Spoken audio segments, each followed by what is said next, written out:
Hey everyone, and welcome to another episode of Monkeying Around Reviews. Today we have the Veclesus M1W wireless backup monitor and camera system. Now this monitor is pretty big. It's 4.3 inches and it's powered by the 12-volt cigarette lighter inside your vehicle. The camera has a 149-degree viewing angle and it has the latest 2.0 Starlight Night Vision built into the camera. It's also rated IP68 to help with the waterproofing needs of this being on the outside of your vehicle 24/7. So let's go ahead and open this up and see what comes with it.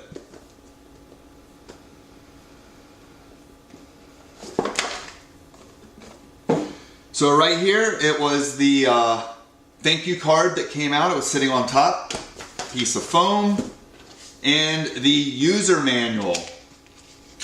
There's a lot of pages in this. Looks like a 11-page user manual in here, so there's a lot of information. Inside the box we have,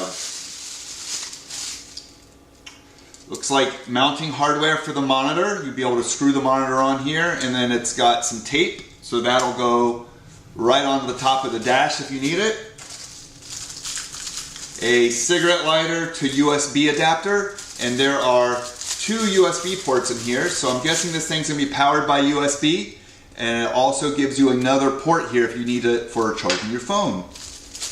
What else we got in here?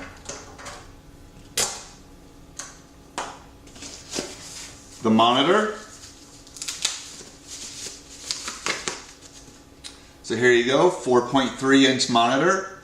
On the back, looks like you've got some mounting hardware for it to slide and lock into something, as well as that screw on the bottom for this piece to go into.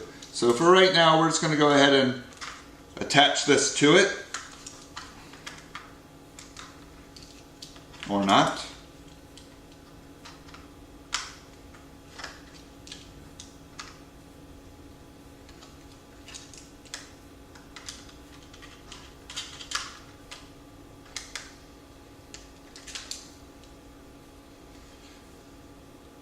Alright, so this is not the same size hole that this is. So that's not what this is for. I guess we'll read the instructions and see what it actually does. On the back of this monitor there are 3 buttons. There's an M, a minus, and a plus. So I'm guessing we got a menu and then the up and down for when you're in the menu in here. But once again, we'll see once it's powered on. Take out this piece, and then here's all the cabling. And here we have, oh, here's the actual mount for the monitor. This makes more sense. So we got a suction mount and then that hook on the back of this here. So you do that and now you can actually attach it to the window. That makes a lot more sense. What else we got in here? An Allen key and some screws. Some zip ties. Oh, and these are the way that you can attach your wires to the lights on the back of your car. So you're going to put this, or the way this works is you open this up and inside here there's a little pin. So basically what you do is you're going to slide the wire from your reverse light in here. So that way when the reverse light, when you turn on reverse, it gives power to the camera. So you're going to put the wire in here and then you put the camera's wire in here. You close this, it pinches down this metal into both of them, it links them together, and that's how it gets powered. And there are 3 of those in here. What else we got? A USB cable. It's a micro to full-size USB. This looks like the power for the camera. So this will plug into the camera on this side. And here is your positive and your negative for the 12 volts to plug into the light on the back of your car for the power of the camera. We got a thumb screw of some sort here. Oh, this is making a lot more sense now. Here we go. This thumb screw, if we take this off, we put this thumb screw onto the bottom here. That screws in. And then this piece goes into the thumb screw. Okay, look at that. That works perfectly now. Once again, probably should have read the instructions first, but you know me, I just like to open the box and see what everything is. So see, there you go. So you have the option to have it stand on something, and there's a little bit of a glue adhesive on the bottom, or you can use the suction cup to do it to the window. Two choices for mounting. What else we got in here? The camera,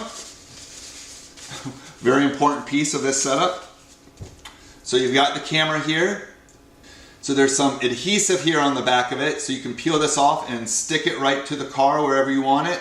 And then there's also two holes here, right here and here, and that goes with these two screws, and you can screw it into the car in case you want it a little more permanent. And then it actually is angleable on both sides here.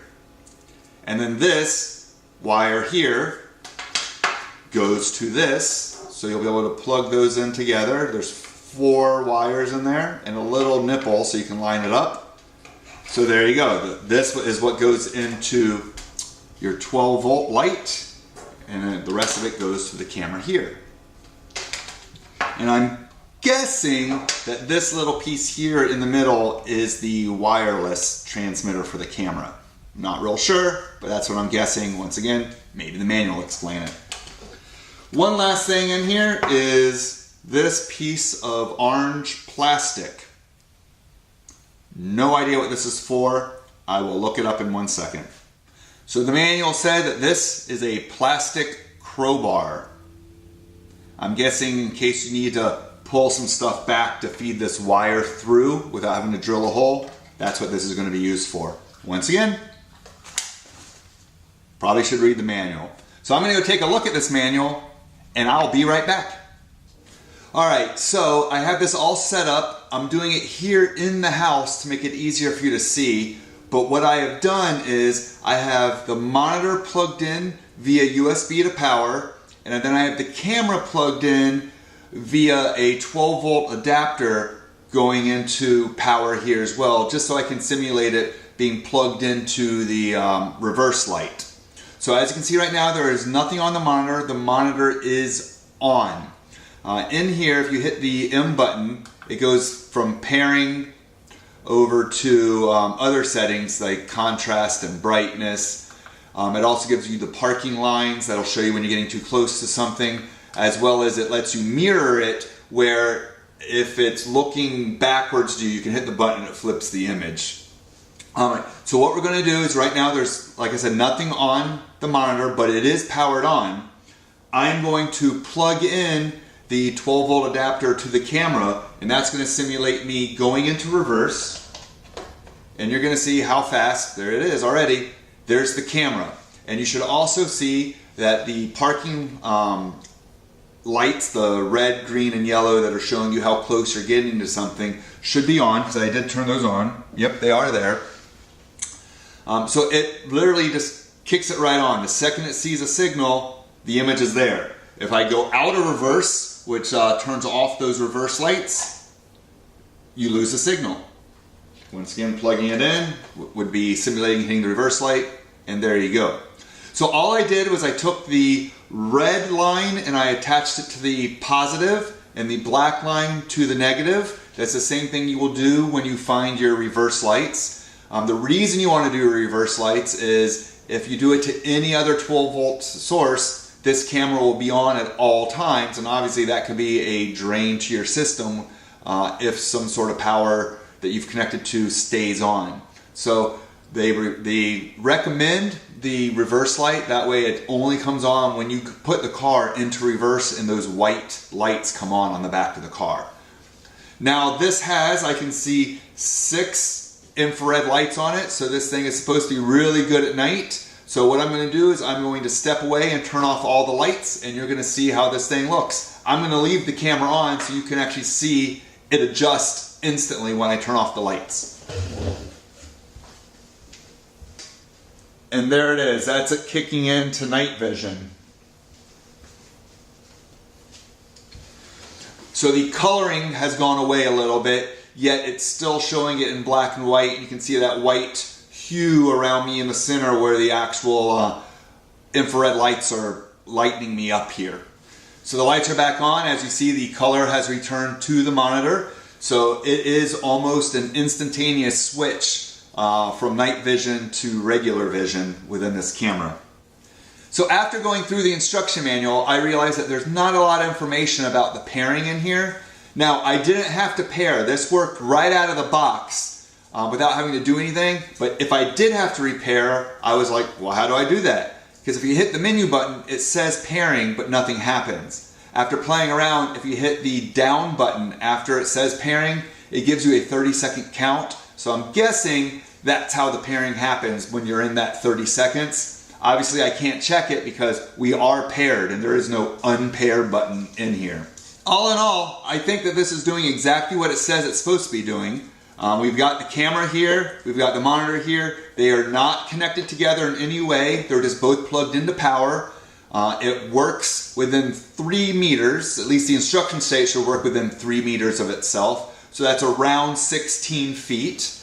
You can see it's nice and clear. It's holding the signal. It's not jittering in and out, even when I move the camera around like it's bouncing in a car or something, which obviously this is not how your car should drive.